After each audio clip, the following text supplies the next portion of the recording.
Yes dear students, good morning to all of you बच्चों। आज के इस सेगमेंट में बच्चों हम कुछ ट्रांजिशन एलिमेंट की प्रॉपर्टीज़ को डिस्कस करने जा रहे हैं, जिनमें कलर फॉर्मेशन है, जिसमें मैग्नेटिक प्रॉपर्टीज़ है, जिसमें वेरिएबल ऑक्सीडेशन स्टेट है। तो इन क्वेश्चंस को बहुत ही ध्यान से फॉलो करिए। इज इट क्लियर बच्चों? चलिए आगे बढ़ते हैं। बच्चों हमारा क्वेश्चन ये है कि What are the characteristics of transition elements? पहले तो ये है कि ट्रांजिशन एलिमेंट्स के मेजर कैरेक्टरिस्टिक्स क्या है। What are the, जिनके बारे में हमें एक एक करके पढ़ना है।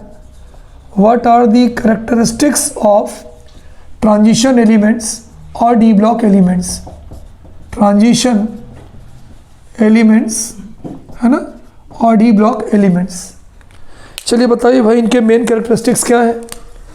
पहला कैरेक्टरिस्टिक्स तो ये है, they are paramagnetic in nature, है ना। इनके अनपेयर्ड इलेक्ट्रॉन्स होते हैं, तो बच्चों हम ये बोलते हैं दे आर, ये हम पढ़ा चुका हूँ मैं आपको कि इनका जो नेचर होता है, ये नेचर जो है इनका पैरामैग्नेटिक होता है।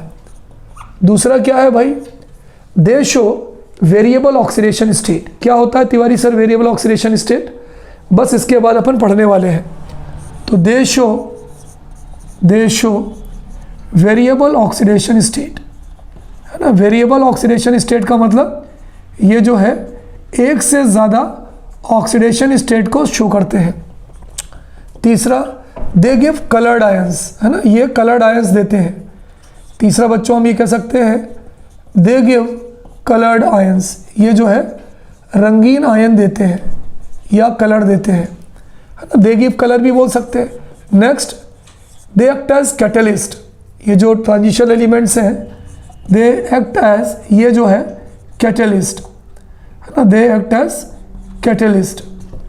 दे फॉर्म इंटरस्टिशियल कंपाउंड्स, है ना, they form interstitial compounds, they form interstitial compounds. ये जो है बच्चों इंटरस्टिशियल कंपाउंड्स फॉर्म करते हैं, ठीक है ना। दे फॉर्म एलॉय, ये जो है एलॉयज बनाते हैं, दे फॉर्म एलॉयज। तो they are paramagnetic in nature, ये पैरामैग्नेटिक नेचर होते हैं। They show variable oxidation state, they give coloured ions, they act as a catalyst, they form interstitial compounds and they form alloys. These are the characteristics of transition elements. अब बच्चों इनकी एक बहुत ही tremendous property होती है जिसको हम बोलते हैं वेरिएबल ऑक्सीडेशन स्टेट, है ना। वेरिएबल ऑक्सीडेशन स्टेट ये अपने आप में एक बड़ी प्रॉपर्टी है ना। इससे पहले मैंने आपको पैरामैग्नेटिक और डायमैग्नेटिक का जो क्वेश्चन करवाए थे, तो पेपर में हमारे क्वेश्चन पूछा आता है कि वाई डू ट्रांजिशन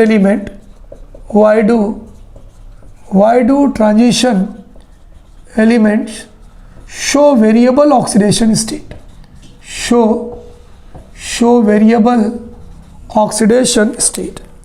जो ट्रांजिशन एलिमेंट होते हैं बच्चों, ये वेरिएबल ऑक्सीडेशन स्टेट को शो क्यों करते हैं?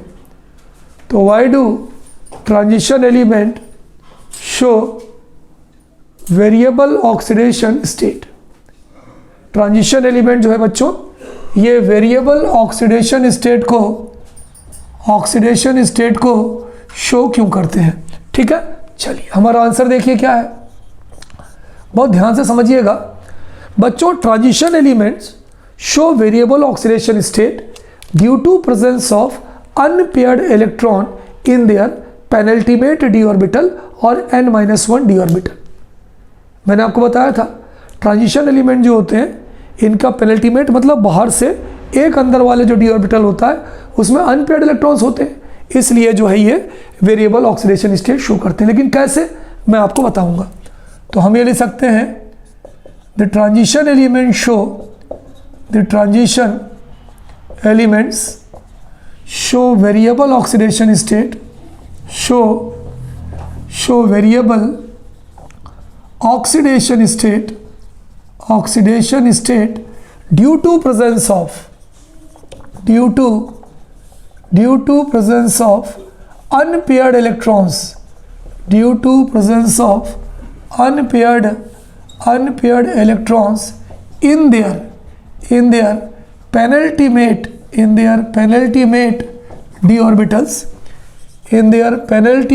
d orbitals। बच्चों पेनल्टीमेट डी ऑर्बिटल्स का दूसरा नाम बता सकते हैं आप? पेनल्टीमेट डी ऑर्बिटल का दूसरा नाम बता सकते हैं? बिल्कुल बता सकते हैं। और n-1 डी ऑर्बिटल्स, है ना, इनके पेनल्टीमेट डी ऑर्बिटल या n-1 डी ऑर्बिटल्स में अनपेयर्ड इलेक्ट्रॉन्स होते हैं, इसलिए ये वेरिएबल ऑक्सीडेशन स्टेट शो करते हैं। कैसे सर? मैं बताता हूँ आपको। देखो अब यहाँ भी इनकी जो ऑक्सीडेशन स्टेट होती है बच्चों वो दो होती है, एक मिनिमम होती है और एक मैक्सिमम होती है। तो देखिए नंबर ए, इनकी जो मिनिमम ऑक्सीडेशन स्टेट होती है कम वाली, मिनिमम जो ऑक्सीडेशन स्टेट होती है ये काहे पे डिपेंड करती है? It depends on total number of electrons present in ns orbital. यहाँ मैं लिखूंगा इट डिपेंड्स ऑन, बहुत इजी है बच्चों, समझ लीजिए, total number of electrons in ns orbital. कौन से ऑर्बिटल है बच्चों? इन ns ऑर्बिटल। कि इनके ns ऑर्बिटल में जितने इलेक्ट्रॉन्स होते हैं उसमें जो है मिनिमम ऑक्सीडेशन स्टेट डिपेंड करती है। समझाऊंगा एक एक करके। मैक्सिमम किस पे डिपेंड करती है भाई? इनकी मैक्सिमम ऑक्सीडेशन स्टेट किस पे डिपेंड करती है? मैक्सिमम ऑक्सीडेशन स्टेट, ये वेरिएबल की बात चल रही है बच्चों, वेरिएबल ऑक्सीडेशन स्टेट की। मैक्सिमम ऑक्सीडेशन स्टेट डिपेंड करती है ns के पूरे इलेक्ट्रॉन और n-1 d के unpaired electrons. It depends on, बहुत आराम से बच्चों, it depends on total number of electrons in ns orbital. भाई ns ऑर्बिटल के तो पूरे electron, and number of unpaired electrons present in n-1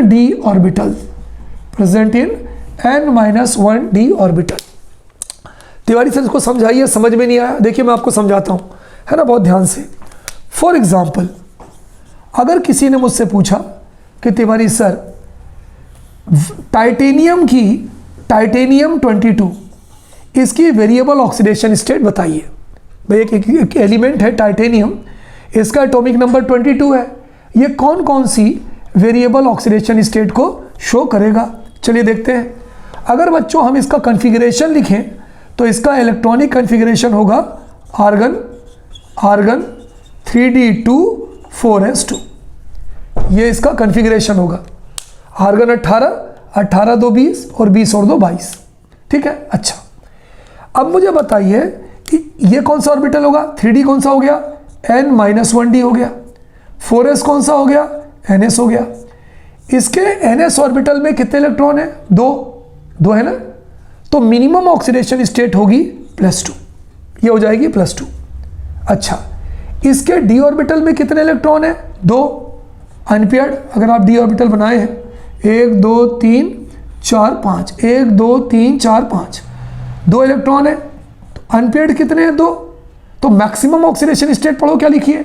it depends on total number of electrons present in ns orbital. तो ns में 2 हो गए, and number of electrons present in and number of unpaired electron present in n-1 d orbital.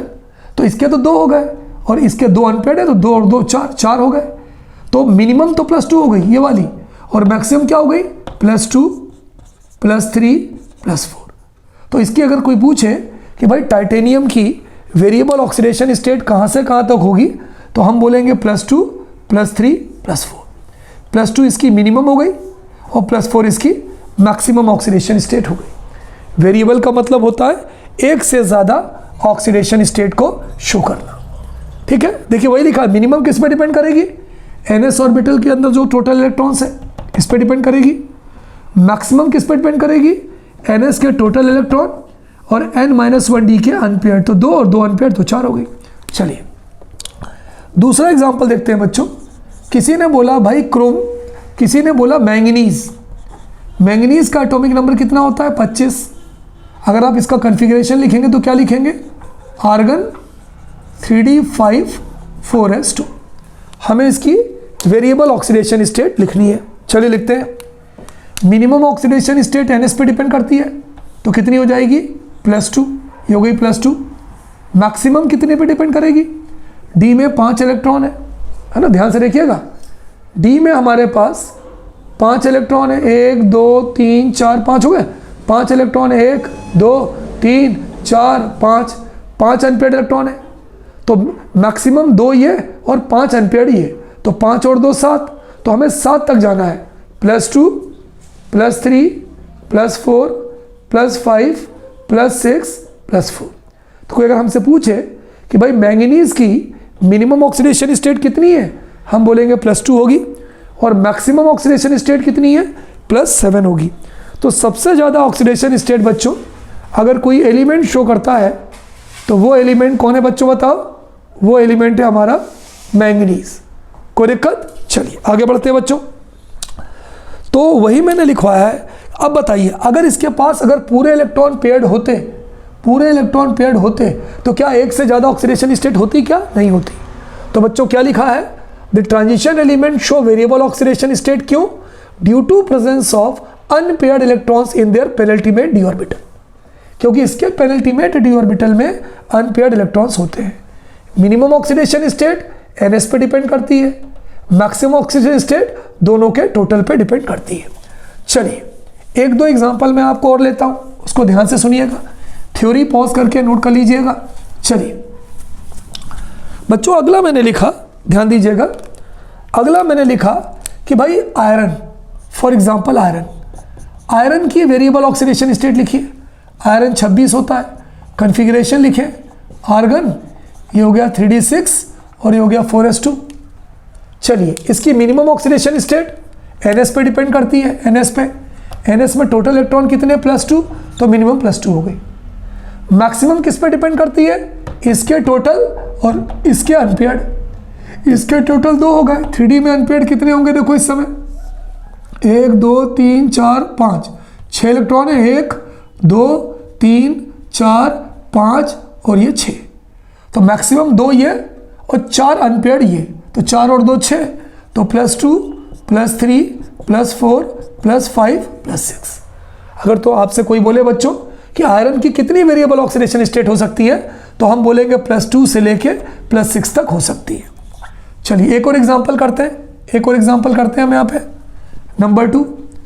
अगर किसी ने हमसे बोला iron 26, cobalt 27 की वेरिएबल ऑक्सीडेशन स्टेट लिखिए, क्या होगा बोलो, आर्गन ये हो जाएगा 3d7 और 4s2, 27 से 18 2 20 और 7 27। मिनिमम ऑक्सीडेशन स्टेट किस पे डिपेंड करेगी, 4s पे डिपेंड करेगी। टोटल इलेक्ट्रॉन कितने हैं 4s में, 2, तो मिनिमम हो गई +2। मैक्सिमम इसके पूरे, इसके अनपेयर्ड। अगर हम इसके अनपेयर्ड की बात करें बच्चों, तो D में कितने इलेक्ट्रॉन है, D में 7 इलेक्ट्रॉन है, 1 2 3 4 5 6 7। कितने अनपेयर्ड हो गए, 3, और ये 2 5, तो 3 और 2 5, तो मैक्सिमम 5 हो जाएगी, +2 +3 +4 +5। तो कोबाल्ट की बच्चों जो हमारी वेरिएबल ऑक्सीडेशन स्टेट होगी वो +2 से लेके +5 तक होगी।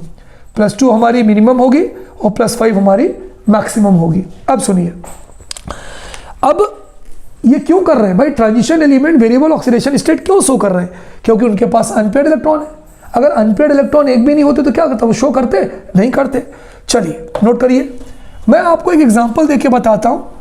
जैसे मान लीजिए जिंक है, जिंक है ना, जिंक बच्चों ट्रांजिशन एलिमेंट नहीं है, क्यों, क्योंकि इसका डी ऑर्बिटल पूरा भरा हुआ है, इसलिए ये वेरिएबल ऑक्सीडेशन स्टेट भी शो नहीं करता। देखिए अगर हम जिंक की बात करें, अगर आप जिंक का कॉन्फ़िगरेशन लिखेंगे बच्चों, तो ये हो गया आर्गन, ये हो गया 3d10 और ये हो गया 4s2।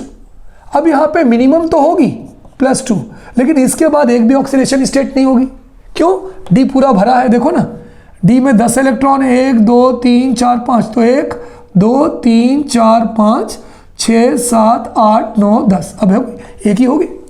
तो क्या zinc variable oxidation state show कर सकता है, नहीं। जिंक वेरिएबल ऑक्सीडेशन स्टेट नहीं शो कर सकता, क्योंकि इसके पेनल्टीमेट डी में, बाहर वाले के अंदर वाले डी में कोई भी अनपेड इलेक्ट्रॉन नहीं है। तो अगर हमारे पेपर में पूछा जाता है कि भाई transition element variable oxidation state क्यों शो करते हैं, तो उसका आंसर यही होगा, because they contain unpaired electrons in their penultimate D orbital. Minimum oxidation state NS पे डिपेंड करती है, बाहर वाले पे डिपेंड करती है। मैक्सिमम ऑक्सीडेशन स्टेट बाहर वाले का टोटल और अंदर वाले के अनपेयर्ड दोनों के टोटल पे डिपेंड करती है। तो ये ध्यान रखिएगा, बहुत ही इंपॉर्टेंट क्वेश्चन है बच्चों, so many times it is asked in examination. ठीक है, चलिए अब बच्चों मैं एक क्वेश्चन आपको पूछता हूं, मैग्नेटिक नेचर का पूछता हूं, बहुत ही इंपॉर्टेंट क्वेश्चन है और कई बार ये पेपर में पूछा गया है। ध्यान रखिएगा, मैग्नेटिक नेचर पर बेस है, जो मैं आपको पहले पढ़ा चुका हूं। which will be more paramagnetic in nature, which will be more paramagnetic in nature। इन दोनों में से ज़्यादा पैरामैग्नेटिक किसका नेचर होगा? पहला है Fe2 और Fe3। बच्चों ये रोमन वर्ड में जो लिखा रहता है ना, उतने पॉजिटिव चार्ज होते हैं। 2 है मतलब 2 पॉजिटिव चार्ज है, 3 है मतलब 3 पॉजिटिव चार्ज है। बताइए बच्चों, पैरामैग्नेटिक का मतलब क्या होता है कि जो हमसे पूछा गया है उसके पास अनपेयर्ड इलेक्ट्रॉन है कि नहीं है। अगर किसी के पास अनपेयर्ड इलेक्ट्रॉन्स होते हैं तो वो पैरामैग्नेटिक होता है। तो इसका मतलब पैरामैग्नेटिक तो दोनों होंगे, क्योंकि अनपेयर्ड इलेक्ट्रॉन्स होंगे। जिसके बाद ज़्यादा अनपेयर्ड इलेक्ट्रॉन्स होंगे वो ज़्यादा पैरामैग्नेटिक होगा। आपने पढ़ा है, पूरे इलेक्ट्रॉन्स अगर पेयर्ड होते हैं तो डायमैग्नेटिक, अनपेयर्ड होते हैं तो पैरामैग्नेटिक। बच्चों इस क्वेश्चन का आंसर देने के लिए पहले आपको दोनों का इलेक्ट्रॉनिक कॉन्फ़िगरेशन लिखना पड़ेगा। बच्चों पहले आपको दोनों का क्या लिखना पड़ेगा बताओ? इलेक्ट्रॉनिक कॉन्फ़िगरेशन लिखना पड़ेगा। चलिए दोनों का इलेक्ट्रॉनिक कॉन्फ़िगरेशन लिखते हैं। Fe2, पहले Fe2 का लिखते हैं। Fe2 का मतलब क्या हुआ बच्चों? Fe2+। Fe2 का मतलब Fe2+। चलिए आयरन का कितना होता है? 26, है ना। अगर हम आयरन का लिखें बच्चों Fe का, तो Fe का होता है 26 होगा तो क्या लिखेंगे? आर्गन। और ये हो गया 3d6 और ये 4s2, 18 2 20 26। लेकिन यहाँ पे 2 लिखा है, 2 का मतलब 2+। यहाँ पे 2 लिखा है, 2 का मतलब 2+, तो 2 इलेक्ट्रॉन कम कर दो। हमने यहाँ 2 इलेक्ट्रॉन कम कर दिया, ये हो गया 4s0। अब यहाँ पे अगर 3d6 लिखा है तो कितने अनपेयर्ड इलेक्ट्रॉन होंगे देख लो, आप देख लो। d5 होते हैं, 6 है तो 1 2 3 4 5 6। ये 3d है, ये 3d है। 3d में कितने अनपेयर्ड इलेक्ट्रॉन्स हैं बताओ? 1 2 3 4 अनपेयर्ड इलेक्ट्रॉन्स हैं। इसका मतलब हम ये कह सकते हैं कि इसके पास कितने अनपेयर्ड इलेक्ट्रॉन्स हैं? Therefore 4 unpaired electrons. इसके पास 4 अनपेयर्ड इलेक्ट्रॉन्स हैं। चलिए अब Fe3 की बात करते हैं। Fe3 की Fe3 मतलब 3 पॉजिटिव है। आयरन का क्या होता है? 26 का। आर्गन 3d6 4s2, 26 का यही होता है। अब ये 3 है तो इसके पास 3+ है, मतलब हमें 3 इलेक्ट्रॉन कम करना पड़ेंगे। तो 2 यहाँ से निकाल देते हैं और 1 यहाँ से निकाल देते हैं। जब 2 यहाँ से निकाल देंगे तो क्या हो जाएगा? 4s0। 1 यहाँ से निकाल देंगे तो क्या हो जाएगा? 3d5। इसके पास 4 अनपेयर्ड इलेक्ट्रॉन थे। अब इसका देखते हैं कितने अनपेयर्ड इलेक्ट्रॉन्स हैं। इसका d बनाते हैं 3d, ये बना लिया 3d। 1 2 3 4 5 इलेक्ट्रॉन, 1 2 3 4 5। बताओ भाई इसके पास कितने अनपेयर्ड इलेक्ट्रॉन है? Therefore 5 unpaired electrons. इसका मतलब ये हुआ बच्चों, पैरामैग्नेटिक तो दोनों है, ये भी पैरामैग्नेटिक है, ये भी पैरामैग्नेटिक है, लेकिन इसके पास 4 अनपेयर्ड इलेक्ट्रॉन्स है, इसके पास 5 अनपेयर्ड इलेक्ट्रॉन्स है। तो ज़्यादा पैरामैग्नेटिक कौन होगा? जिनके पास ज़्यादा अनपेयर्ड इलेक्ट्रॉन्स होंगे। तो हम ये कह सकते हैं therefore Fe3 will be more paramagnetic in nature। Fe3 will be more paramagnetic in nature। दोनों में से बच्चों Fe3 जो होगा यानी जिसके ऊपर 3 पॉजिटिव चार्ज होगा वो क्या होगा बच्चों, ज़्यादा पैरामैग्नेटिक नेचर का होगा। कोई दिक्कत? सिंपल सा क्वेश्चन है बच्चों, नोट कर लीजिए, ठीक है? कोई दिक्कत हो पूछ लीजिए। चलिए आगे बढ़ते हैं। बहुत बढ़िया क्वेश्चन है बच्चों। बच्चों हमारा जो अगला टॉपिक है बहुत ही इंपॉर्टेंट टॉपिक है और इसमें एक ना एक क्वेश्चन हमारे पेपर में ज़रूर आता है ना? ध्यान दीजिएगा। क्वेश्चन ये है कि why do transition elements give coloured ions या शो कलर। तो पेपर में जो क्वेश्चन पूछते हैं वो ये पूछते हैं, why do transition elements, transition TRI, transition, transition की स्पेलिंग क्या होगी? TRANSITION, transition elements, why do transition elements give coloured ions, give coloured ions, coloured ions और गिव कलर, या तो सिंपली कह सकते हैं गिव कलर। ट्रांजिशन एलिमेंट्स जो होते हैं ये कलर्ड आयन क्यों देते हैं या कलर शो क्यों करते हैं?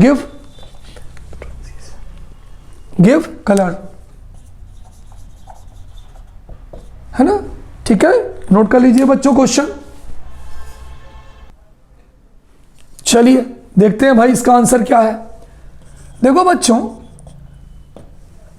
कभी कभी लोग ये कहते हैं कि इस यूनिट से रीजनिंग क्वेश्चंस आए तो आप ये लिख दो कि it takes place due to presence of unpaired electrons in their penultimate D orbital, तो आपको नंबर मिल जाएगा। बात भी सही है, मैक्सिमम क्वेश्चंस के आंसर यही हैं, ठीक है? तो यहाँ पर हमारा आंसर ये होता है कि transition elements give coloured ions due to presence of unpaired electrons in their penultimate D orbital. इनके पेनल्टीमेट डी ऑर्बिटल में अनपेयर्ड इलेक्ट्रॉन्स होते हैं जिसके कारण ये कलर देते हैं, कलर्ड आयंस देते हैं या कलर देते हैं। फिर एक क्वेश्चन, सर अनपेयर्ड इलेक्ट्रॉन से कलर का क्या मतलब? भाई अनपेयर्ड इलेक्ट्रॉन्स अगर होते हैं तो उससे कलर का क्या मतलब? देखिए सुनिए, बात समझिए। एक बहुत ही सिंपल सा एग्जांपल बताऊं मैं आपको, समझिएगा बात को। मान लीजिए ये डी ऑर्बिटल है, 1 2 3 4 5, ये डी ऑर्बिटल है, 3D ऑर्बिटल है। किसका है? ये मेटल का है ना? निकल हो सकता है, कॉपर हो सकता है, आयरन हो सकता है, ये उसका डी ऑर्बिटल है ना? समझाने के लिए बता रहा हूँ मैं, एग्जैक्ट नहीं बता रहा हूँ। 1 2 3 4 5, ये इनमें इलेक्ट्रॉन है, ये इनमें इलेक्ट्रॉन है। अब मान लीजिए यहाँ पे 2 लिगेंड जाने हैं, यहाँ पे एग्जाम्पल बता रहा हूँ, मान लीजिए 2 अमोनिया लिगेंड इसमें जाने हैं।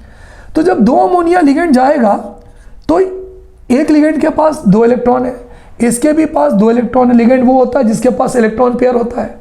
तो जब कोई लिगेंड सेंट्रल मेटल आयन की तरफ जाता है, उसके डी ऑर्बिटल की तरफ जाता है जुड़ने के लिए, whenever any ligand approach towards D orbital of central metal ion या मेटल, देन तो उसके डी ऑर्बिटल को खाली करने के लिए, भाई उसके डी ऑर्बिटल को खाली करने के लिए इलेक्ट्रॉन क्या होते हैं, एक पेनल्टीमेट डी ऑर्बिटल से दूसरे पेनल्टीमेट डी ऑर्बिटल में जाते हैं।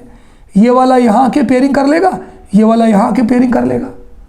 तो एक डी ऑर्बिटल से निकल गए और दूसरे डी ऑर्बिटल में जा रहे हैं, तो इसको अपन क्या बोलते हैं बच्चों? इसको हम बोलते हैं डी ट्रांजिशन। बोलो भाई इसको क्या बोलते हैं? बोलो डी ट्रांजिशन। ठीक है, ये कब होता है? ये तब होता है जब लिगेंड सेंट्रल मेटल आयन के पेनल्टीमेट डी ऑर्बिटल की तरफ जाते हैं। पेनल्टीमेट क्यों बोल रहे हैं? जितने भी ट्रांजिशन एलिमेंट हैं उनका जो आखिरी इलेक्ट्रॉन है वो पेनल्टीमेट डी में ही जाता है। तो क्या होता है? डी ट्रांजिशन होता है। अब होता क्या है बच्चों, जब इलेक्ट्रॉन ऊपर जाते हैं, जैसे मान लो यहाँ से निकला, इसने निकल के यहाँ गया, ऐसे गुलटियाँ खाते हुए गया, तो ये कुछ कलर को एब्जॉर्ब करते हैं। जब ये नीचे से ना, जैसे मान लो ये है यहाँ पे, ये निकल के ऊपर गया, तो जब ये निकल के ऊपर जाता है तो ये कुछ कलर को एब्जॉर्ब करता है, और जब नीचे आता है और नीचे आके ये पेयर हो जाता है, ये उल्टा होके पेयर हो गया, तो जो कलर इसने एब्जॉर्ब किया था उसके कॉम्प्लीमेंट्री कलर को एमिट करता है और वो कलर हमें दिखता है। समझ में आई बात कि नहीं आई? देखो है ना, जैसे मान लो ये है, जैसे सपोज करो ये वाला जो इलेक्ट्रॉन है वो कहाँ गया, वो इसमें आ गया, ये वाला इसमें आ गया। तो जब आया होगा तो पहले यहाँ से निकलेगा कि नहीं निकलेगा? निकलेगा। निकल के फिर यहाँ पेयर हो जाएगा। तो अगली कंडीशन क्या हो जाएगी, देखो मैं बताऊँ आपको। देखिए समझिए, ये मैं समझाने के लिए आपको बता रहा हूँ। 1 2 3 4 5 अगली कंडीशन ये हो जाएगी, ये हो जाएगी। ये 2 घर खाली हो जाएंगे, ये 2 घर खाली हो गए अमोनिया के, एक ये भी खाली हो गया और एक घर ये भी खाली हो गया। तो वो घूमते घूमते वो आया, एक इसमें आ गया, इसमें आ गया। तो जब वो ऊपर रहता है ना, तो वो कलर को एब्जॉर्ब करता है, कोई कलर को विजिबल रीजन से एब्जॉर्ब करता है। और जब वो इस ऑर्बिटल में आ जाता है तो वो कलर जो एब्जॉर्ब किया था उसके कॉम्प्लीमेंट्री कलर को एमिट करता है। तिवारी सर समझ में नहीं आया कॉम्प्लीमेंट्री कलर। अगर ये नीले रंग को एब्जॉर्ब करेगा तो लौटने के बाद ये लाल रंग देगा और सॉल्यूशन हमें लाल दिखाई देगा। अगर ये लाल रंग को एब्जॉर्ब करेगा तो लौटने के बाद ये नीले रंग को एमिट करेगा और सॉल्यूशन हमें नीला दिखाई देगा। ठीक है, लेकिन ऐसा होगा कब?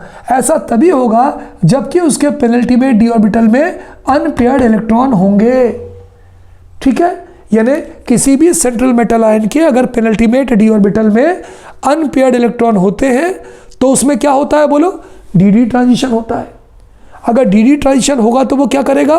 कलर देगा। अगर किसी भी एलिमेंट के पेनल्टीमेट ऑर्बिटल में सारे इलेक्ट्रॉन पेयर्ड है, जोड़े में एक भी नहीं है, सारे इलेक्ट्रॉन पेयर्ड है, तो क्या उसमें डी ट्रांजिशन होगा? नहीं, उसमें डी ट्रांजिशन नहीं होगा। डी ट्रांजिशन नहीं होगा तो क्या वो कलर देगा? वो कलर नहीं देगा, है ना। इस बात का ध्यान रखना बच्चों, कलर देने के लिए अनपेयर्ड इलेक्ट्रॉन्स का होना ज़रूरी है। चलिए देखते हैं, तो ये आंसर क्या होगा बच्चों? इसका आंसर ये होगा, इसका जो आंसर है, चलिए हम देखते हैं। तो हम लिखते हैं transition elements give coloured ions या give colour due to presence of unpaired electrons in their penultimate D orbital due to which d transition takes place, है ना। तो हम ये लिखते हैं इसका answer, since transition elements contain unpaired electrons in their penultimate D orbital, unpaired होते ही होते हैं, contain unpaired electrons in their penultimate d orbital, unpaired electrons in their THEIR their penultimate d orbitals। बताओ बच्चों, पेनल्टीमेट डी ऑर्बिटल्स का दूसरा नाम क्या है बताओ? और n-1 डी ऑर्बिटल, और n-1 डी ऑर्बिटल, है ना। अगर आप पेपर में पेनल्टीमेट नहीं लिख पाए तो n-1 डी लिख सकते हैं। देयरफॉर अब अनपेयर्ड है तो क्या होगा? जब वो लिगेंड जाएगा तो इलेक्ट्रॉन एक डी से दूसरे डी में जाएंगे कि नहीं जाएंगे? जाएंगे। तो देयरफॉर यहाँ लिख दो, therefore D transition takes place. बच्चों ये जो वर्ड है ना, ये वर्ड सबसे इंपॉर्टेंट है। अगर ये वर्ड लिखा है तो आपको पूरे नंबर मिल जाएंगे। D transition, therefore D transition takes place, इसलिए डी ट्रांजिशन होता है। ड्यू टू विच, जिसके कारण, due to which transition elements give coloured ions और give colour, due to which transition elements give coloured ions और colour. ये coloured ions देते हैं, या कलर देते हैं, कोई दिक्कत? तो सीधा सा आंसर ये है कि अगर अनपेयर्ड इलेक्ट्रॉन्स हैं तो डी ट्रांजिशन होगा, और डी ट्रांजिशन होगा तो जो भी ट्रांजिशन एलिमेंट्स हैं वो कलर देंगे, है ना। फॉर एग्जाम्पल CuH2O4 2 पॉजिटिव, ये किसका कॉम्प्लेक्स है? कॉपर का है। कॉपर के पास अनपेयर्ड इलेक्ट्रॉन्स होंगे, है ना, तो वो कलर देगा। इसी तरह से मान लीजिए मैंने एग्जांपल लिखा CrH2O6, है ना, यहाँ लिखा 3 पॉजिटिव, क्रोमियम है, क्रोमियम के पास अनपेयर्ड इलेक्ट्रॉन्स होंगे तो वो कलर देगा। ठीक है, तो कलर देने के लिए बच्चों अनपेयर्ड इलेक्ट्रॉन्स का होना ज़रूरी है, और अगर अनपेयर्ड इलेक्ट्रॉन्स हैं तो डी ट्रांजिशन होगा तो वो कलर देगा। ठीक है, तो ये ध्यान रखिए कि ट्रांजिशन एलिमेंट्स कलर इसलिए देते हैं क्योंकि उनके पास अनपेयर्ड इलेक्ट्रॉन्स होता है। अनपेयर्ड इलेक्ट्रॉन्स होगा तो उनमें डी ट्रांजिशन होगा, और डी ट्रांजिशन होगा तो वो कलर देंगे। कोई दिक्कत? चलिए नोट कर लीजिए। चलिए बच्चों, कलर फॉर्मेशन पर बेस्ड ही हम एक क्वेश्चन करते हैं। वाई CU1 मतलब एक चार्ज है। Y CU1 is colourless. CU1 जो होता है वो कलरलेस होता है। CU1 इज कलरलेस वाइल, जबकि CU2 इज कलर्ड। एक हमारा क्वेश्चन है बच्चों कि जो CU1 होता है वो कलरलेस होता है, जबकि जो CU2 होता है वो कलर्ड होता है। ऐसा क्यों होता है? चलिए भाई हम इसका आंसर देखते हैं। कॉपर। बच्चों अगर हम कॉपर का कॉन्फ़िगरेशन लिखें तो कॉपर का 29 होता है ना, ध्यान दीजिएगा, कॉपर 29 होता है। तो एक्सेप्शन है, हम लिखते हैं आर्गन 3D10 4s1, यही तो लिखते हैं। हम क्या लिखते हैं? Argon 3D10 4s1। भाई ये तो कॉपर का हो गया जो हमें मालूम था। अब हम पहला वाला अगर देखें तो कॉपर पर एक पॉजिटिव 1 है, CU1। CU1 का मतलब होता है कॉपर पर एक पॉजिटिव चार्ज है। अगर एक पॉजिटिव चार्ज है तो हम यहाँ से एक इलेक्ट्रॉन कम कर दें। चलो कम करते हैं, क्या हो जाएगा? ये हो जाएगा आर्गन, ये हो जाएगा 3D10, ये हो जाएगा 4s0। बताओ भाई क्या d ऑर्बिटल में कोई भी अनपेयर्ड इलेक्ट्रॉन है? तिवारी सर नहीं है। क्यों? आप देखो ना, अगर d में आप 10 भरो, 2 3 4 5, तो 1 2 3 4 5 6 7 8 9 10, एक भी अनपेयर्ड इलेक्ट्रॉन नहीं है। तो अगर मान लो CU1 के पास एक भी अनपेयर्ड इलेक्ट्रॉन नहीं है तो क्या dd ट्रांजिशन होगा? नहीं होगा। dd ट्रांजिशन नहीं होगा तो क्या कलर देगा? नहीं देगा। तो हम ये लिख सकते हैं कि CU1 has all paired electrons. सारे के सारे इसके जो इलेक्ट्रॉन्स हैं पेयर्ड है, all paired electrons. Therefore no dd transition takes place. इसके अंदर जो है dd ट्रांजिशन नहीं होगा। No dd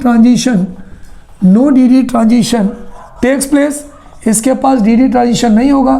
therefore CU1 is colourless. इसलिए बच्चों जो CU1 होगा वो कलरलेस होगा। तो CU1 की हमारी बात क्लियर हो गई। चलिए अब CU2 देखते हैं। CU2 में क्या है बच्चों कि 2 पॉजिटिव हैं। अगर 2 पॉजिटिव हैं तो एक यहाँ से निकलेगा, एक यहाँ से निकलेगा। चलिए निकालते हैं। ये हो जाएगा आर्गन, ये हो जाएगा 3D9, ये हो जाएगा 4s0। एक यहाँ से निकला, एक यहाँ से निकला। तो अगर ये 3D9 है तो एक अनपेयर्ड हुआ कि नहीं हुआ? 1 2 3 4 5, 1 2 3 4 5 6 7 8 9, एक अनपेयर्ड हुआ। एक भी अगर अनपेयर्ड इलेक्ट्रॉन होगा तो dd ट्रांजिशन होगा। dd ट्रांजिशन होगा तो वो कलर देगा। तो हम यहाँ लिख सकते हैं, यहाँ लिख सकते हैं, है ना, कितने अनपेयर्ड इलेक्ट्रॉन है भैया? सारे अनपेयर्ड इलेक्ट्रॉन है। यहाँ पर ऑल पेयर्ड इलेक्ट्रॉन्स, यहाँ पे लिख सकते हैं देयरफॉर ऑल पेयर्ड इलेक्ट्रॉन्स। यहाँ पर कितने हो गए बोलो? देयरफॉर कितने अनपेयर्ड इलेक्ट्रॉन्स है? 1। देयरफॉर 1 बोलो, 1 क्या है? 1 अनपेयर्ड इलेक्ट्रॉन। तो इसका आंसर हम क्या लिख सकते हैं भाई? CU2 का। CU2 कंटेन, हम इसका आंसर लिख सकते हैं कि CU2 कंटेन कितने अनपेयर्ड इलेक्ट्रॉन बोलो? 1 unpaired electron. Therefore dd transition takes place. इसलिए इसके पास क्या होगा? dd transition takes place. इसलिए क्या होगा? Therefore CU2 is coloured. इसलिए जो CU2 होगा बच्चों वो कलर्ड होगा। तो सीधी सी बात कि अगर हमारे पेपर में ये पूछा CU1 कलरलेस क्यों होता है, इसके पास सारे पेयर्ड इलेक्ट्रॉन्स होते हैं, ऑल पेयर्ड इलेक्ट्रॉन्स। अगर सारे पेयर्ड इलेक्ट्रॉन्स हैं, dd ट्रांजिशन नहीं होगा तो ये कलरलेस होगा। CU2 कलर्ड क्यों है? इसलिए कलर्ड है, इसके पास 3D9 है, यानी एक अनपेयर्ड इलेक्ट्रॉन है। एक भी अनपेयर्ड इलेक्ट्रॉन होगा तो dd ट्रांजिशन होगा तो ये कैसा होगा? ये कलर्ड होगा। कोई दिक्कत बच्चों? है ना, बहुत बढ़िया क्वेश्चन है और पेपर में इस तरह के क्वेश्चंस बच्चों हमारे पूछे जाते हैं, है ना, तो ध्यान रखिएगा। चलिए अगला क्वेश्चन करते हैं ना, अगला क्वेश्चन करते हैं बच्चों, इसी पर बेस्ड है। ठीक, चलिए बच्चों हमारा अगला क्वेश्चन है why the salts of zinc, cadmium and mercury, है ना हमारा क्वेश्चन है बच्चों ये, why the salts of zinc comma cadmium and mercury are colourless. Question ये है जिंक, कैडमियम और मरकरी के जो सॉल्ट होते हैं ये कलरलेस क्यों होते हैं, है ना। या पेपर में बच्चों ये ऐसे अभी आता है, why Zn2 plus comma Cd2 plus and Hg2 plus are colourless. बच्चों सॉल्ट क्यों बोला है, क्योंकि सॉल्ट के अंदर जो आयंस होते हैं बच्चों वो कैसे होते हैं, सॉल्ट के अंदर जो आयंस होते हैं वो सॉल्ट के अंदर जो मेटल होते हैं वो आयन के फॉर्म में होते हैं। तो ये ऊपर वाली चीज़ या नीचे वाली चीज़ सेम है। चलिए आंसर लिखते हैं बच्चों, हम इसका आंसर लिखते हैं। सबसे पहले हम जिंक को देखते हैं, Zn2 प्लस को देखते हैं। जिंक का कन्फिग्रेशन क्या होता है बच्चों, आर्गन 3d10 4s2, यही होता है। जिंक पे कितने प्लस हैं, 2 प्लस हैं, तो यहाँ से हम क्या करेंगे, इसको हटा देंगे तो क्या हो जाएगा 4s0। चलिए नीचे बढ़ते हैं, भाई 2 प्लस थे ना, हटा दिया। कैडमियम आ गया Cd2 प्लस, हमें नहीं मालूम, एक बढ़ा दो डैश, ये हमने लिख दिया 4d10 5s2, लेकिन 2 प्लस है तो यहाँ भी हट जाएगा, ये 0 आ जाएगा। मरकरी आयन Heg2 प्लस, ये मालूम सॉल्ट है। जिंक, कैडमियम, मरकरी का अगर सॉल्ट आपसे बोला जाए ना तो सब में 2 प्लस लगा देना। तो ये जिंक का सॉल्ट Zn2 प्लस, कैडमियम का सॉल्ट Cd2 प्लस, मरकरी का सॉल्ट Hg2 प्लस। इसका क्या हो जाएगा बोलो, एक और बढ़ा दो, 5d10 6s2 होता है, 2 पॉजिटिव है, यहाँ 2 इलेक्ट्रॉन कम कर दो तो ये 0 हो जाएगा। ठीक है, अब बताइए, यहाँ पर बताइए पेयर्ड इलेक्ट्रॉन्स है कि अनपेयर्ड इलेक्ट्रॉन्स है। देयरफॉर ऑल पेयर्ड इलेक्ट्रॉन्स, सारे पेयर्ड इलेक्ट्रॉन्स हैं, 10 है ना, तो 5-5 के 2 जोड़े बन जाएंगे। यहाँ देखिए, यहाँ भी ऑल पेयर्ड इलेक्ट्रॉन्स, सारे पेयर्ड इलेक्ट्रॉन्स हैं। यहाँ भी देखिए 5 में, देयरफॉर ऑल पेयर्ड इलेक्ट्रॉन्स, इसमें भी जो सारे के सारे इलेक्ट्रॉन्स जोड़े में हैं। तो जिंक, कैडमियम, मरकरी में जितने भी इलेक्ट्रॉन्स हैं वो सारे के सारे पेयर्ड हैं। तो क्या इनमें डी ट्रांजिशन होगा, नहीं होगा। डी ट्रांजिशन नहीं हो तो क्या ये कलर देंगे, नहीं देंगे। तो इनके सॉल्ट्स कैसे होंगे, कलरलेस। तो हम ये लिख सकते हैं since the salts of zinc, Zn2 plus, Cd2 plus and Hg2 plus contain all paired electrons, सारे के सारे इलेक्ट्रॉन्स पेयर्ड है, कंटेन ऑल पेयर्ड इलेक्ट्रॉन्स, उसमें सारे पेयर्ड इलेक्ट्रॉन्स हैं। Therefore no D transition takes place, no D transition take place, उनके अंदर D transition होगा ही नहीं, है ना। सबसे इंपॉर्टेंट पॉइंट तो यही है कि अगर सारे इलेक्ट्रॉन पेयर्ड है तो क्या उनके अंदर डी ट्रांजिशन होगा क्या बच्चों, no D transition takes place, है ना। Therefore they are colourless. इसलिए बच्चों ये कैसे होते हैं, ये जो है कैसे होते हैं, ये कलरलेस होते हैं। तो ज़्यादा दिमाग मत लगाइए, अगर अनपेयर्ड इलेक्ट्रॉन्स हैं तो डी ट्रांजिशन होगा, डी ट्रांजिशन होगा तो वो कलर्ड होंगे। सारे इलेक्ट्रॉन्स पेयर्ड हैं तो डी ट्रांजिशन नहीं होगा, डी ट्रांजिशन नहीं होगा तो कलर नहीं होगा। इसके लिए ज़्यादा टेंशन मत लीजिए। 3D ट्रांजिशन सीरीज़ के जो मैंने आपको बताए हैं, स्कैंडियम से लेकर जिंक तक के जो कॉन्फ़िगरेशंस हैं, केवल उनको याद कर लीजिए, नोट कर लीजिए बच्चों। चलिए अगला क्वेश्चन देखते हैं बच्चों। तो ये था कि जो ट्रांजिशन एलिमेंट्स होते हैं वो जो है उनके जो सॉल्ट्स होते हैं जिंक, कैडमियम, मरकरी के, वो कलरलेस क्यों होते हैं, क्योंकि वहां पे जो सारे इलेक्ट्रॉन्स हैं वो पेयर्ड होते हैं। अगला क्वेश्चन है बच्चों, why do transition element form complexes. ये भी बहुत इंपॉर्टेंट क्वेश्चन है कि why do transition elements form complexes. बहुत इंपॉर्टेंट क्वेश्चन है बच्चों कि जो ट्रांजिशन एलिमेंट्स होते हैं वो कॉम्प्लेक्स कंपाउंड क्यों बनाते हैं। कॉम्प्लेक्सेस मतलब कॉम्प्लेक्स कंपाउंड या कोऑर्डिनेट कंपाउंड। बच्चों ध्यान रखना, पेपर में ये भी पूछ सकते हैं question, why do transition element form coordinate compound, है ना। मैं लिख देता हूं नहीं तो आप कंफ्यूज हो जाओगे। कॉम्प्लेक्स कंपाउंड्स, आप कॉम्प्लेक्स कंपाउंड्स कह दो तो भी सही है, और कोऑर्डिनेट कंपाउंड, दोनों बात एक ही है।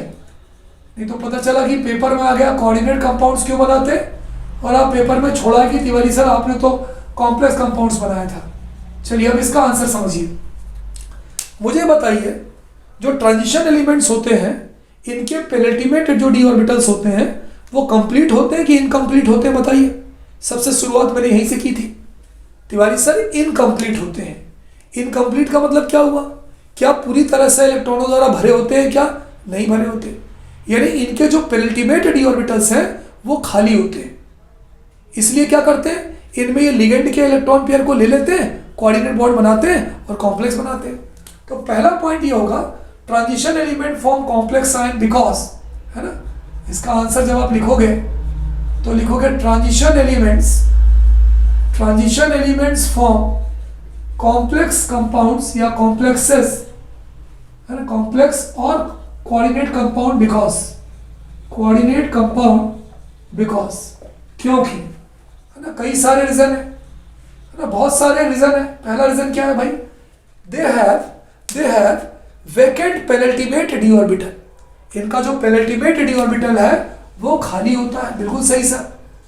दे हैव वेकेंट मतलब खाली होता है, वेकेंट पेनल्टीमेट डी ऑर्बिटल। इनका जो पेनल्टीमेट डी ऑर्बिटल होता है 3D 4D 5D वो खाली होता है। तो खाली होने से क्या होता है, ये लिगेंड जो उससे जुड़ता है उसका इलेक्ट्रॉन ले लेते हैं और कोऑर्डिनेट बॉन्ड बना देते हैं। दूसरा क्या है बच्चों, इनका जो ट्रांजिशन मेटल होता है उसका जो साइज होता है वो बहुत छोटा होता है ना। Small size of transition metal, इनके जो ट्रांजिशन मेटल जो होता है उसका जो साइज होता है वो स्मॉल होता है, is due to because small size of transition metal का जो साइज होता है वो बहुत छोटा होता है, ये भी एक कारण है। तीसरा कारण क्या है, high charge density on transition metal ion, high charge density on transition metal ion. Transition metal ion पर चार्ज बहुत ज्यादा होता है, high charge density on transition metal ion. Transition जो मेटल आयन होते हैं उनकी जो चार्ज डेंसिटी होती है वो बहुत ज्यादा होती है। चौथा पॉइंट, क्यों भाई, दे शो वेरिएबल ऑक्सीडेशन स्टेट, ये भी एक पॉइंट है। अगला पॉइंट हम ये कह सकते हैं, they show variable oxidation state, वो एक से ज्यादा ऑक्सीडेशन स्टेट शो करते हैं। They show variable oxidation state. तो बच्चों यदि आपके पेपर में पूछा जाए कि ट्रांजिशन एलिमेंट कॉम्प्लेक्स कंपाउंड क्यों बनाते हैं, तो हम ये लिख सकते हैं क्योंकि नंबर 1 उनके पेनल्टीमेट डी ऑर्बिटल वैकेंट यानी खाली होते हैं। नंबर 2 उनका जो ट्रांजिशन मेटल आयन है उसका साइज बहुत छोटा होता है। नंबर 3 वो वेरिएबल ऑक्सीडेशन स्टेट शो करते हैं, है ना। नंबर 4 उनकी जो चार्ज डेंसिटी होती है, जो चार्ज होता है मेटल पे वो बहुत ज़्यादा होता है। हम चाहे तो एक एग्जांपल लिख के बता सकते हैं। मैंने आपको कोऑर्डिनेशन केमिस्ट्री पढ़ाई है, कोऑर्डिनेशन केमिस्ट्री में आप लोगों ने बहुत सारे कॉम्प्लेक्स कंपाउंड बताए थे, सारे के सारे ट्रांजिशन के थे। For example CuH2O whole 4 2 positive, देखो कॉम्प्लेक्स कंपाउंड है, कॉपर का है। दूसरा एग्जांपल ले लो Cr अमोनिया ले लो, कुछ भी ले लो, any compound can be taken, CrNH3 whole 6 3 positive. तो जितने भी कॉम्प्लेक्स कंपाउंड बनाते हैं वो कौन बनाते हैं भाई, तिवारी सर वो ट्रांजिशन एलिमेंट बनाते हैं। तो भाई क्यों बनाते हैं, तो पहला कारण ये vacant D orbital, small size, high charge density, दे show variable oxidation state. Note कर लीजिए बच्चों हमारा अगला क्वेश्चन है, why do transition element form Alois. Transition elements form Alois. Transition elements जो होते हैं वो एलॉय क्यों फॉर्म करते हैं। तो बच्चों जो ट्रांजिशन एलिमेंट्स होते हैं उनके जो एटॉमिक साइज़ होते हैं वो ऑलमोस्ट इक्वल होते हैं। एटॉमिक साइज़ और काफ़ी प्रॉपर्टीज़ जो होती हैं वो लगभग इक्वल होती हैं। इक्वल प्रॉपर्टीज़ होने के कारण इनके एटम्स जो है एक दूसरे में आसानी से मिक्सअप हो जाते हैं क्रिस्टल लैटिस में, और इसलिए ये एक होमोजीनियस मिक्सचर बनाते हैं मेटल्स का या आपस में दो मेटल्स का, या मेटल्स और नॉन मेटल्स का, जिसे हम एलॉय कहते हैं। तो हम इसका आंसर ये लिखेंगे, सिंस ट्रांजिशन मेटल्स, जो ट्रांजिशन मेटल्स होते हैं, metals have almost equal size, लगभग उनका जो साइज होता है वो इक्वल साइज होता है, have almost equal size, therefore इसलिए their atoms mix together easily in crystal lattice, therefore their atoms mix together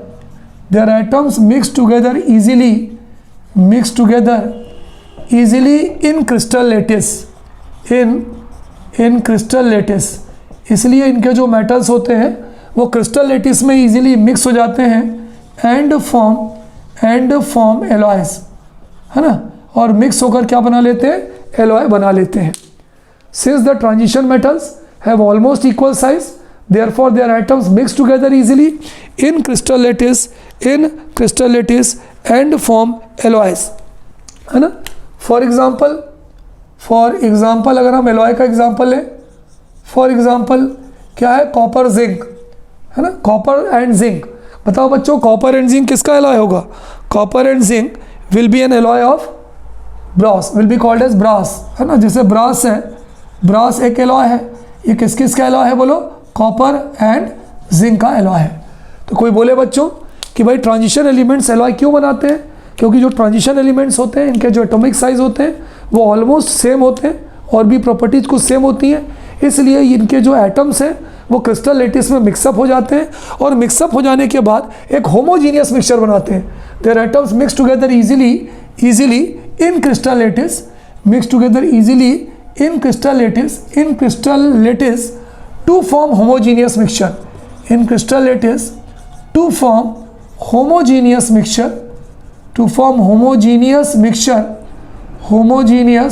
mixture called alloys। उस homogeneous mixture को बच्चों हम क्या बोलते हैं? उसे हम alloy कहते हैं, है ना। नोट कर लीजिए। फॉर एग्जाम्पल ब्रास किस का एलॉय है बच्चों? Brass is an alloy of copper and zinc, है ना। ब्रास किस का एलॉय होता है बच्चों, बताइए? Brass is an alloy of copper and zinc.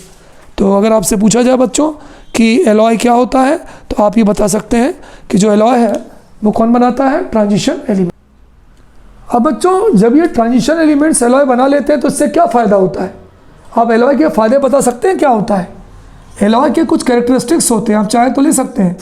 Number 1, they are harder, ये जो है कठोर होते हैं, नॉर्मल मेटल की अपेक्षा हार्डर होते हैं। Number 2, they have high melting and boiling point,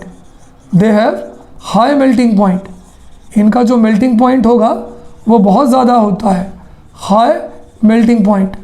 तीसरी चीज़ क्या है? They are resistant to corrosion, इनमें जंग नहीं लगता, they are resistant to corrosion, इनमें जो है जंग नहीं लगता, ठीक है। तो ये ध्यान रखना कि they are harder, they have high melting and boiling point and they are resistant to corrosion. Is it clear? अगला क्वेश्चन बच्चों जो बहुत मशहूर क्वेश्चन है, why do transition elements act as catalyst? Why do transition elements या transition metals, TRANSITION, transition metals act as catalyst,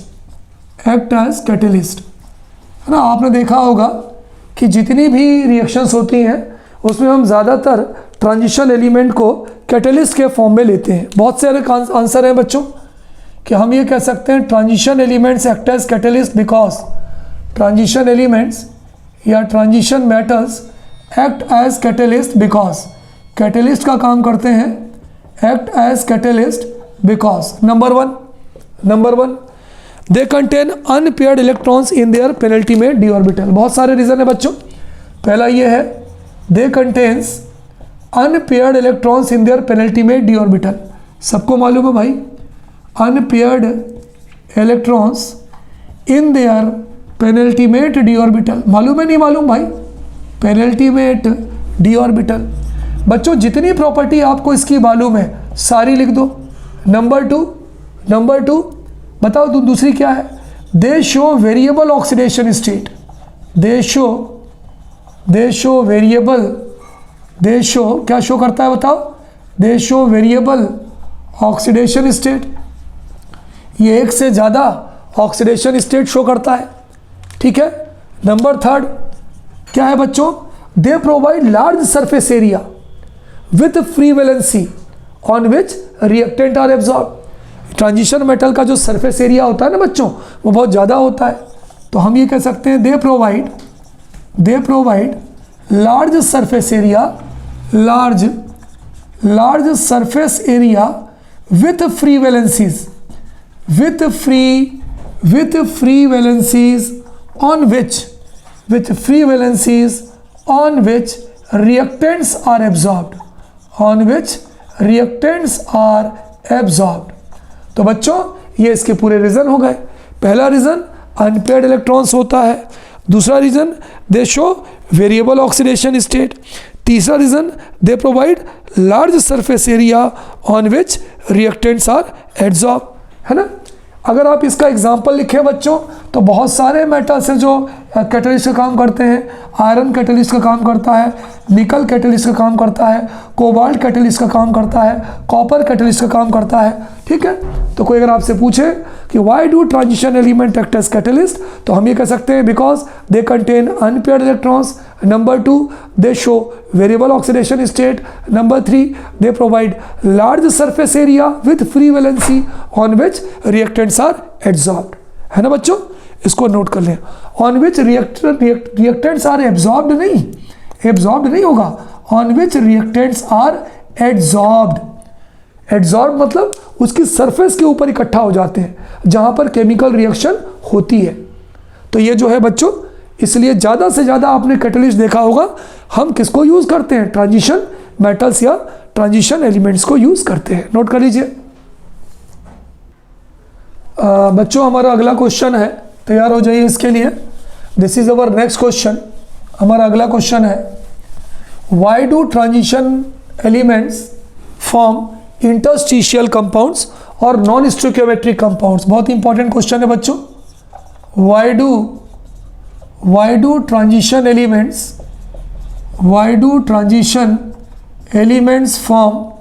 form interstitial compounds,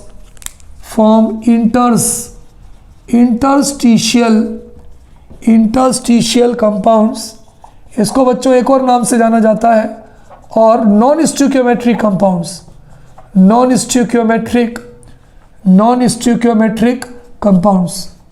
question ये है बच्चों कि जो ट्रांजिशन एलिमेंट्स होते हैं वो इंटरस्टिशियल कंपाउंड्स या नॉन स्टोइकियोमेट्रिक कंपाउंड्स जो है क्यों बनाते हैं। देखिए मैं आपको पहले डायग्राम बता दूं। डायग्राम आपके कोर्स में नहीं है लेकिन आपको याद रखना है ना। चलिए बच्चों, सपोज करिए कि ये ट्रांजिशन एलिमेंट्स हैं, ठीक है ना। ये ट्रांजिशन मेटल्स हैं। ट्रांजिशन मेटल्स के बीच में इंटरस्टिशियल स्पेस होती है ना। इस स्पेस को क्या बोलते हैं? Interstitial space. इस इंटरस्टिशियल स्पेस में क्या होते हैं कि जो छोटे छोटे एटम्स हैं नॉन मेटल्स के, जो नॉन मेटल्स होते हैं उनके छोटे छोटे एटम्स, नॉन मेटल्स क्या हो सकते हैं? कार्बन हो सकते हैं, हाइड्रोजन हो सकते हैं, नाइट्रोजन हो सकते हैं। तो नॉन मेटल्स के छोटे छोटे एटम्स इन स्पेसेस में आ जाते हैं। ये जो इंटरस्टिशियल स्पेस होती है ना बीच में जो खाली होती है, इसमें नॉन मेटल्स के एटम्स आ जाते हैं। इन नॉन मेटल्स के एटम्स आ जाने के कारण ये जो कंपाउंड्स हैं, ये जो ट्रांजिशन मेटल्स हैं, ये बहुत हार्ड हो जाते हैं, इनका मेल्टिंग पॉइंट बहुत बढ़ जाता है। इसलिए हम इन्हें क्या बोलते हैं? इंटरस्टिशियल कंपाउंड्स बोलते हैं। तो हम ये क्या कह सकते हैं? Transition metals have interstitial space between them, उनके बीच में इंटरस्टिशियल स्पेस होता है, in which the non-metals of smaller atoms such as carbon, hydrogen, oxygen is being trapped, उसके अंदर आ जाते हैं, due to which their tensile strength is increased and their melting point is also increased. Such compounds, बच्चों, such compounds are called interstitial compounds. ऐसे compounds को हम क्या बोलते हैं बच्चों? ऐसे कंपाउंड्स को हम इंटरस्टिशियल कंपाउंड्स कहते हैं। कोई दिक्कत? चलिए लिखते हैं बच्चों हम। तो डायग्राम से आपकी जो फिल्म थी वो क्लियर हो गई होगी। अब हम इसका आंसर लिखते हैं कि नंबर 1 पॉइंट में लिखते हैं transition metals have interstitial space in them.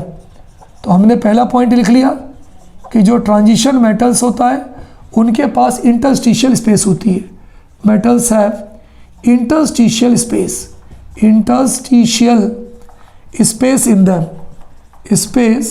In them, खत्म बात। In which they trap at non metals of smaller atoms, है ना। नंबर 2 इन विच, जिसके अंदर ये क्या करते हैं, चलिए अभी डायरेक्टली लिख देते हैं, 1 2 नहीं लिखेंगे, है ना। इंटरस्टिशियल स्पेस इन दैम, इन विच, जिसके अंदर दे ट्रैप, ये ट्रैप करते हैं, ट्रैप मतलब पकड़ लेते हैं, they trap the smaller atoms of non metals, they trap the smaller atoms of non metal. Non metal के छोटे छोटे एटम्स को ये ट्रैप कर लेते हैं। जैसे फॉर एग्जांपल नाइट्रोजन है, कार्बन है एंड हाइड्रोजन है। तो इसमें क्या करते हैं, छोटे छोटे नॉन मेटल्स के जो एटम्स है, नाइट्रोजन है, कार्बन है, हाइड्रोजन है, इसको ट्रैप कर लेते हैं। जब ट्रैप कर लेंगे तो क्या हो जाएगा भाई इससे, ड्यू टू विच, जिसके कारण their tensile strength is increase, इनकी जो मजबूती है बच्चों वो बढ़ जाती है। Their tensile strength is increase, इनकी जो मजबूती है वो बढ़ जाती है। Their melting point is increase, इनका मेल्टिंग पॉइंट भी बढ़ जाता है। Their melting point is increase, इनका मेल्टिंग पॉइंट भी बढ़ जाता है। एंड दे बिकम हार्ड, और बच्चों वो मजबूत भी हो जाते हैं। एंड दे बिकम हार्ड, और वो मजबूत भी हो जाते हैं। ऐसे कंपाउंड्स को बच्चों, such compounds are called interstitial compounds. ऐसे कंपाउंड्स को बच्चों हम क्या बोलते हैं, इंटरस्टिशियल कंपाउंड्स कहते हैं। इंटरस्टिशियल कंपाउंड्स कहते हैं। कोई अगर एग्जांपल पूछे भाई एक आध एग्जांपल दो, तो हम एग्जांपल ले सकते हैं स्टेनलेस स्टील। स्टेनलेस स्टील बच्चों एक इंटरस्टिशियल कंपाउंड है। किस किस से बनता है, आयरन होता है, और आयरन के अंदर जो छोटे छोटे सुराख होते हैं, जो इंटरस्टिशियल स्पेस होती है, वहाँ पे कार्बन आ जाता है। तो इस हम कह सकते हैं stainless steel is an interstitial compounds of, किसका है, of iron formed by, of iron trapped bye, of Fe मतलब iron trapped by carbon, trapped by carbon. तो कोई बोले कि भाई स्टेनलेस स्टील क्या है तिवारी सर, तो हम ये कह सकते हैं कि भाई स्टेनलेस स्टील एक इंटरस्टिशियल कंपाउंड है, जिसके अंदर जो आयरन होता है, आयरन के बीच में जो छोटी छोटी जो जगह होती है वो कार्बन घेर लेता है। तो बच्चों ये था कि व्हाट इज इंटरस्टिशियल कंपाउंड या नॉन स्टोइकियोमेट्रिक कंपाउंड। तो जो ट्रांजिशन एलिमेंट्स होते हैं उनके बीच में जगह होती है, उन जगह में कौन चला जाता है, नॉन मेटल्स के छोटे छोटे एटम्स चले जाते हैं, जिसके कारण वो हार्ड हो जाता है और उसकी टेंसाइल स्ट्रेंथ यानी मजबूती बढ़ जाती है, उसका बॉइलिंग पॉइंट भी बढ़ जाता है, और ऐसे कंपाउंड्स को हम इंटरस्टिशियल कंपाउंड्स कहते हैं। सिंपल सा एग्जांपल मैंने लिया है, स्टेनलेस स्टील क्या होता है, एक इंटरस्टिशियल कंपाउंड्स होता है। क्यों? क्योंकि इसके अंदर जो आयरन होता है उसके अंदर छोटी छोटी जो जगह है वो कार्बन ऑक्यूपाई कर लेता है। तो बच्चों ये पहला पार्ट है, और मेरे हिसाब से पहले पार्ट में we have done so many reasoning questions that may be very useful for your examination. तो इस पार्ट को अच्छे से पढ़िएगा। अगले पार्ट में बच्चों हम एक नए टॉपिक के साथ मिलेंगे। तब तक okay students, good day to all of you बच्चों। ओके।